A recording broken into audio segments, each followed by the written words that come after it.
जय Malhar news चॅनलच्या सर्व प्रेक्षकांना सपना चौधरीचा नमस्कार।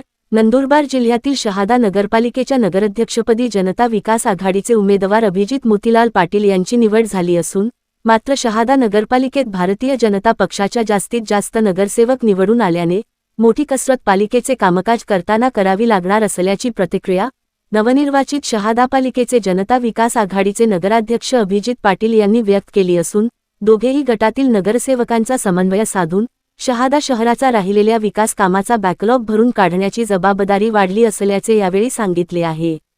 तसेच आगामी होऊ घातलेल्या शहादा तालुक्यातील जिल्हा परिषद व पंचायत समितीच्या निवडणुकांची रणनीती देखील अशाच प्रकारे असणार असून जर समन्वयाने आम्हाला जागावाटप सत्ताधाऱ्यांनी केले तर आम्ही नक्कीच त्यांच्या समवेत एकत्र निवडणुका लढवू, परंतु जर आम्हाला जागा वाटपात अन्याय अथवा असमानतेची वागणूक मिळाली तर पुन्हा नगरपालिकेच्या सूत्राप्रमाणे स्वतंत्रपणे जिल्हा परिषदेतही जनता विकास आघाडीच्या माध्यमातून निवडणुका लढवण्यात येणार असल्याची माहिती नवनिर्वाचित जनता विकास आघाडीचे नगराध्यक्ष अभिजित पाटील यांनी दिली आहे। सपना चौधरी, जय मल्हार न्यूज, नंदुरबार। शहादा नगरपालिकेच्या निवडणुकीमध्ये आम्ही जनतेचा आवाज म्हणूनच जनता विकास आघाडी स्थापन केली होती। त्याच्या माध्यमातून आम्ही निवडणूक लढवलेली आहे। लोकांनी जो कौल दिला त्यात नगराध्यक्षपद माझ्याकडे दिलं असलं तरी बहुत संख्येने नगरसेवक हे विरोधी गटाचे दिलेले आहेत, भारतीय जनता पक्षाचे दिलेले आहेत। त्यामुळे दोघही गटांना समन्वयाने काम करण्याशिवाय दुसरा पर्याय नसल्याचा एक प्रकारे शहादा शहरवासियांनी कौल दिलेला आहे।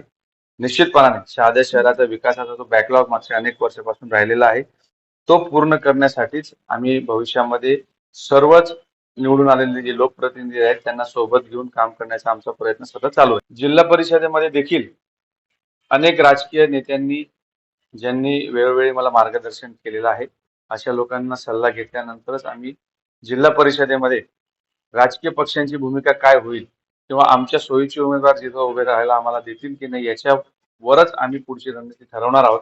जिथं अंडरस्टँडिंग झालं नाही, जिथं आम्हाला विश्वासात न घेता जर काम झालं तर निश्चितपणाने आमचे देखील ग्रामीण भागामध्ये असंख्य कार्यकर्ते आहेत जे निवडणूक लढवण्यास इच्छुक आहेत। अशा लोकांना जर संधी मिळणार नसेल तर जनता विकास आघाडीच्या माध्यमातून निश्चितपणाने आम्ही पुन्हा ग्रामीण भागामध्ये देखील आमचे उमेदवार उभं करण्यास तयार आहोत।